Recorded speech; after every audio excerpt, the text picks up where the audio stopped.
Hello friends, welcome to my YouTube channel సస్సి wealth creator. So ఈ వీడియోలో నేను మీకు నిఫ్టీ 50 అలాగే బ్యాంక్ నిఫ్టీ యొక్క సపోర్ట్ అండ్ రెసిస్టెన్స్ లెవెల్స్ చెప్తాను ఫ్రెండ్స్ ఈ రోజుకి. అలాగే ఈరోజు ఇంటర్డే స్టాక్స్ ఏవి వాచ్ లిస్ట్లో యాడ్ చేసుకోవాలో ఇంటర్డే స్టాక్స్ లిస్ట్ అనేది చూద్దాం, వాటి యొక్క లెవెల్స్ కూడా చెప్తాను. So let's start our video.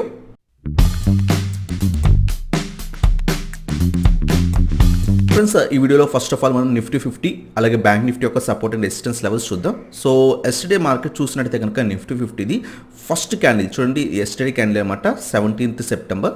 So first candle green candle form అయింది, కంటిన్యూస్గా మార్కెట్ రేజ్ అయింది. అరౌండ్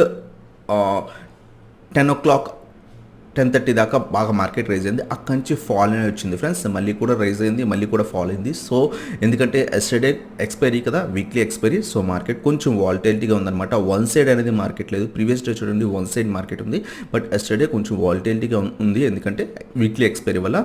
సో ఈరోజు మనం నిఫ్టీ 50 ఏ విధంగా ఉంటుందో కనుక చూసినట్టయితే కనుక ఫస్ట్ ఆఫ్ ఆల్ మనం సింగపూర్ నిఫ్టీ చూడండి ఫ్రెండ్స్. సింగపూర్ నిఫ్టీ వచ్చేసరికి కొంచెం గ్యాప్ డౌన్లో అనేది ట్రేడ్ అవుతుంది అనమాట. 21 పాయింట్స్ అనేది కింద పడి ట్రేడ్ అవుతుంది. సో మన మార్కెట్ కూడా కొంచెం కింద పడే ఛాన్సెస్ అనేవి ఎక్కువ ఉంటాయి. అంతేకాకుండా చూడండి ఫ్రెండ్స్, ఇది 50-day EMA లైన్. సో ఈ లైన్ని క్రాస్ చేసి మార్కెట్ అనేది ఏదైతే నిఫ్టీ ఉందో అది కింద ట్రేడ్ అవుతుంది. సో బేరిష్నెస్లో ఉందన్నమాట మార్కెట్. సో ఇది అబ్జర్వ్ చేయండి. అంతేకాకుండా మనం వన్ డే చార్ట్లో చూడండి, వన్ డే చార్ట్లో కూడా కంటిన్యూస్గా మార్కెట్ అనేది రేజ్ అయింది, ఇప్పుడు హాల్ట్ అయింది. సో కింద పడ్డానికి ట్రై అనేది చేస్తుంది అనమాట. సో మార్కెట్ కొంచెం నెగిటివ్గా ఉండే ఛాన్సెస్ అనేవి ఎక్కువ ఉంటాయన్నమాట. ఒకసారి మార్కెట్ని అబ్జర్వ్ చేయండి, అబ్జర్వ్ చేసి అప్పుడు మాత్రమే ట్రేడింగ్ చేయండి.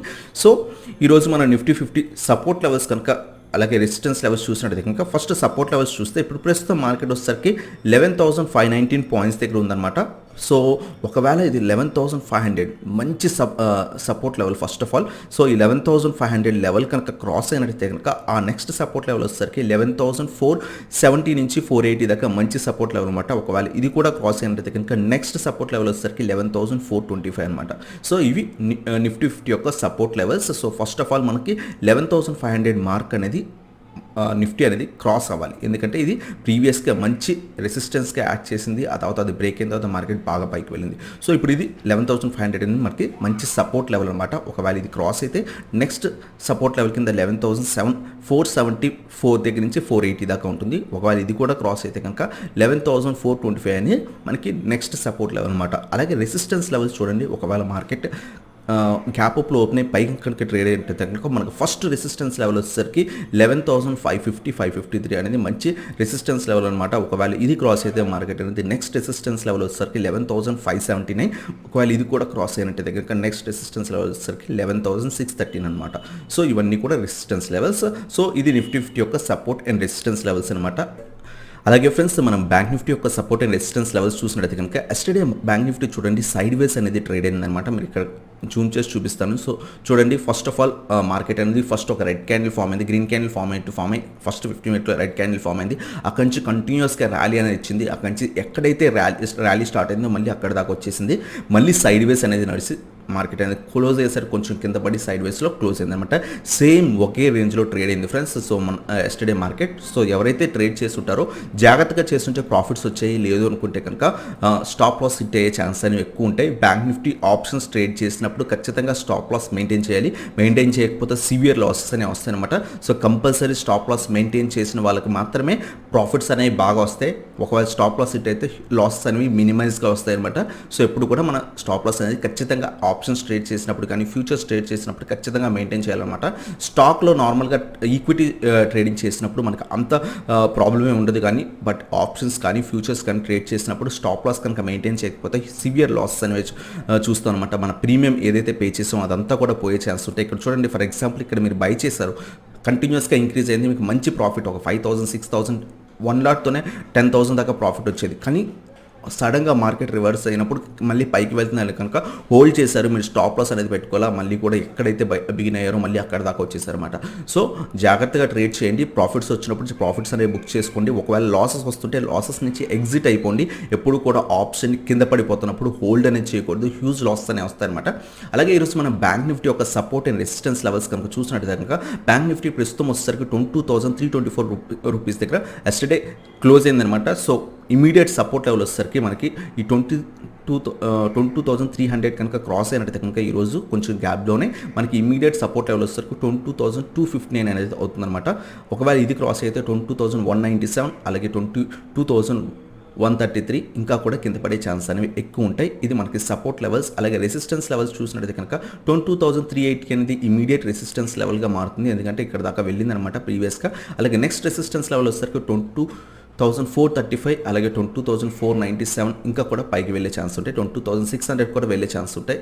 సో 22,600 కూడా మంచి రెసిస్టెన్స్ లెవెల్ అనమాట. సో ఇవి బ్యాంక్ నిఫ్టీ యొక్క సపోర్ట్ అండ్ రెసిస్టెన్స్ లెవెల్స్ ఈ రోజుకి. అలాగే ఈరోజు మనం 2 ఇంటర్డే స్టాక్స్ కనుక చూసినట్టయితే కనుక పీవీఆర్ ఫ్రెండ్స్, నేను పీవీఆర్ని 1300 లెవెల్ దగ్గర నుంచి కంటిన్యూస్గా సెల్ చేయమని చెప్తున్నాను. లాస్ట్ 3 డేస్గా ఎవరైతే సెల్ చేసి ఉంటారో కంటిన్యూస్గా వాళ్ళకి ప్రాఫిట్స్ అనేవి వచ్చే ఉంటాయి. ఇంకా కూడా ఈ స్టాక్లో బేరిష్నెస్ అనేది కనిపిస్తుంది, బట్ ప్రాఫిట్ బుకింగ్ అనేది రావచ్చు ఫ్రెండ్స్. సో ప్రాఫిట్ బుకింగ్ వస్తే ఒక గ్రీన్ క్యాండిల్ అనేది ఫామ్ అవ్వచ్చు, బట్ అల్టిమేట్లీ ఇది మనకి డౌన్ ట్రెండ్లో ఉంది. ఎందుకంటే చూడండి 50-day EMA లైన్ అనేది క్రాస్ చేసింది. సో ఈ స్టాక్ ఇంకా కూడా కింద పడే ఛాన్సెస్ అనేవి ఎక్కువ ఉంటాయి, బట్ లాస్ట్ 3 డేస్గా చూడండి కంటిన్యూస్గా కింద పడింది అనమాట. సో ఎప్పుడైనా ఇలా కంటిన్యూస్గా కింద పడితే కొంచెం ప్రాఫిట్ బుకింగ్ అనేది రావచ్చు. సో ఒకవేళ స్టాక్ అనేది పైకి వెళ్తే మనం ట్రేడింగ్ అనేది చేయం. ఈరోజు మార్కెట్ కొంచెం నెగిటివ్గా ఉండే ఛాన్స్ ఉన్నాయి కాబట్టి స్టాక్ కింద పడితే మాత్రమే మనం షార్ట్ సెల్లింగ్ చేస్తాం. పాజిటివ్గా ఉన్నట్టయితే కనుక ఈ స్టాక్ మనం లీవ్ అనేది చేసేస్తాం అనమాట. సో ప్రస్తుతం ఈ స్టాక్ చూడండి అరౌండ్ 1,222 రూపీస్ దగ్గర ట్రేడ్ అవుతుంది. ఒకవేళ ఈ స్టాక్ కనుక అరౌండ్ 1,210 లేదా 1,200 లెవెల్ కనుక క్రాస్ అయ్యి కింద పడుతున్నట్టయితే కనుక మనకి ఇమీడియట్ రెసిస్టెన్స్ సపోర్ట్ లెవెల్స్ వచ్చేసరికి 1,170 లేదా 1,180 దాకా కూడా వచ్చే ఛాన్స్ అనే ఉన్నాయన్నమాట. సో ఇది మంచి సపోర్ట్ లెవెల్ కింద మారుతుంది. సో ఒకవేళ ఇది 1,200 బిలో కనుక మనకి స్టాక్ కనుక దొరికినట్టయితే కనుక మనం షార్ట్ సెల్లింగ్ అనేది చేయొచ్చు. అంటే 11,897 దగ్గర మనం షార్ట్ సెల్ చేసినట్టయితే కనుక మంచి ప్రాఫిట్స్ వచ్చేసరికి 1170 దాకా కూడా మనం ఎక్స్పెక్ట్ అనేది చేయొచ్చు. మన టార్గెట్స్ వచ్చేసరికి 1190 అలాగే 1180 అలాగే 1173 టార్గెట్స్ పెట్టుకొని మనం ట్రేడ్ చేయొచ్చు. ఎప్పుడంటే మార్కెట్ నెగిటివ్గా ఉండి ఈ స్టాక్ కూడా కింద పడుతున్నప్పుడే. ఒకవేళ ఈ 3 గ్రీన్ క్యాండిల్ రెడ్ క్యాండిల్స్ పడ్డాయి కాబట్టి ఒకవేళ పైకి వెళ్తున్నట్టయితే కనుక మనం ట్రేడ్ అనేది తీసుకోం. ఒకవేళ మార్కెట్ నెగిటివ్గా ఉండి 1,200 బిలో కనుక ఈ స్టాక్ వచ్చినట్టయితే కనుక మనం షార్ట్ సెల్లింగ్ అనేది చేస్తాం. 1197 నుంచి మనం ఎంట్రీ తీసుకొని మనం 1190 1180 అలాగే 1170 అనేది మన టార్గెట్స్ కింద పెట్టుకోవచ్చు. ఒకవేళ ఇంకా కూడా సివియర్ సెల్లింగ్ కనుక వచ్చినట్టయితే కనుక మార్కెట్లో ఫుల్ బేరిష్నెస్ కనుక వచ్చినట్టయితే కనుక ఈ స్టాక్ ఇంకా కూడా కింద పడే ఛాన్స్ అనేవి ఎక్కువ ఉంటాయన్నమాట. ఈ స్టాక్ ఇంకా కూడా కింద పడి 1,120 దాకా కూడా వచ్చే ఛాన్స్ అనేవి ఎక్కువ ఉంటాయి, బట్ ఈ రోజు రాదు. ఒకవేళ సివియర్ క్రాష్ వస్తే కనుక ఈ స్టాక్లో ఇంకా కూడా కింద పడే ఛాన్స్ ఉంటాయి. బట్ ఈ లెవెల్ అనేది కొంచెం వెంటనే రాదు, 2-3 డేస్ తర్వాత వచ్చే ఛాన్స్ ఉంటాయి. సో మనం ఎప్పుడు కూడా ఈ పీవీఆర్ స్టాక్లో ఈరోజు మనం ఏం చేస్తామంటే 1,200 లెవెల్ క్రాస్ అయ్యి కింద పడుతుందా లేదా స్టాక్ చూస్తాం. ఒకవేళ కింద పడుతుంటే 1197 దగ్గర నుంచి మనం షార్ట్ సెల్ చేస్తాం అనమాట. మన టార్గెట్స్ వచ్చేసరికి 1190 1180 1170 దాకా పెట్టుకుంటాం. ఒకవేళ ఇంకా సివియర్ క్రాష్ వచ్చినట్టయితే కనుక ఇంకా కూడా మంచి ప్రాఫిట్స్ అనేది తీసుకోవచ్చు ఈ స్టాక్లో మనకు. బట్ బాగా అబ్జర్వ్ చేయండి, లాస్ట్ 3 క్యాండిల్స్ అనేవి red candles, last 3 day candles. So కొంచెం ప్రాఫిట్ బుకింగ్ అనేది రావచ్చు. అందువల్ల ఒక గ్రీన్ క్యాండిల్ కూడా ఫామ్ అయ్యే ఛాన్స్ ఉంది. మనం మార్కెట్ నెగిటివ్ ఉండి 1,200 లెవెల్ క్రాస్ అయితే మాత్రమే షార్ట్ సెల్ చేస్తాం, లేకపోతే ట్రేడ్ అనేది తీసుకోనమాట. ఇది మన ఫస్ట్ స్టాక్ పీవీఆర్ అనమాట. అలాగే సెకండ్ స్టాక్ చూద్దాం ఫ్రెండ్స్. సెకండ్ స్టాక్ వచ్చేసరికి కోటాక్ బ్యాంక్ అనమాట.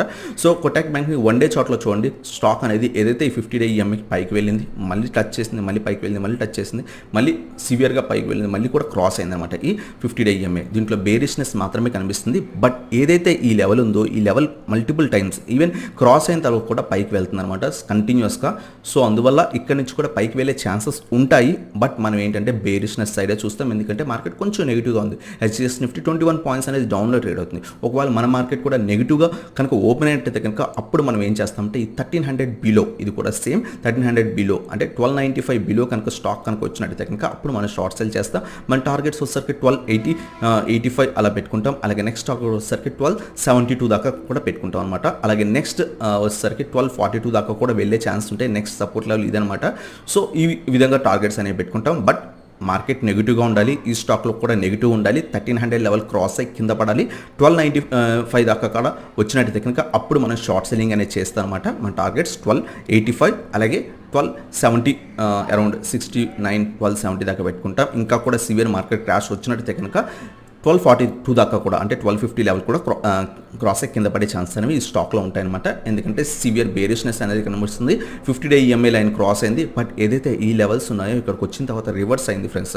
సో ఎస్టర్డే కాకుండా అంతకు ముందు రోజులు కూడా పైకి వెళ్ళడానికి ట్రై చేసింది, బట్ కంటిన్యూస్గా కింద పడింది. సో ఇది మనకి ఏం ఇండికేట్ చేస్తుందంటే కింద పడే ఛాన్సెస్ అనేవి ఎక్కువ ఉన్నాయి. మార్కెట్ కూడా నెగిటివ్ ఉన్నట్టయితే కనుక మనం షార్ట్ సెల్లింగ్ అనేది చేస్తాం, ఏదైతే లెవెల్స్ చెప్పామో. సో ఇది మన సెకండ్ స్టాక్ కోటాక్ బ్యాంక్ అనమాట. ఇది ఫ్రెండ్స్ ఈ వీడియో కనుక మీకు నచ్చినట్లయితే లైక్ చేయండి. అలాగే మీ ఛానల్ ఇంకా కొత్తగా వచ్చినట్టయితే కనుక సబ్స్క్రైబ్ చేయండి అండ్ బెల్ ఐకాన్ ప్రెస్ చేయండి. సో దట్ నా లేటెస్ట్ వీడియో అప్డేట్స్ అని మీకు వస్తాయన్నమాట. Thank you so much for watching. Have a nice trading day.